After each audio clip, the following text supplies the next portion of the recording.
Bill Haston, Tulsa World, my man Tyler Waldrop, and I witnessed today, at least I'll speak for myself, the most one-sided three-point football game I have ever covered. It sounds funny to say this in a 22-19 football game, but they dominated Oklahoma State, 22-19.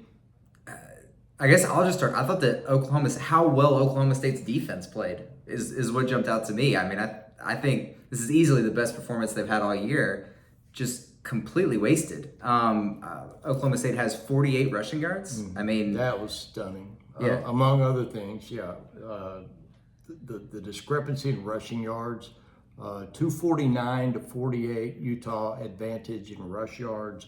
Total yardage, Tyler, 456 for the Utes, 285 for Oklahoma State. And the most amazing stat of all to me was that Utah had a 42 and a half minute to 17 and a half minute advantage in possession time. That's nuts. And once again, to me, it all funnels back to OSU's inability to run block. Oklahoma State had 8 punts because they couldn't sustain possessions, and that's why Ollie Gordon has 258 yards through 4 games when it was expected that by this point he'd have, 600 yards. At this point, and Alan Bowman can make the plays when everything's on schedule, but I mean, if you can't run the ball, it's hard to be on schedule. But in the preseason, I ranked all the Big 12 teams. I wrote about who I thought would go to the Big 12 championship. I picked Oklahoma State because of this game today, hosting Utah.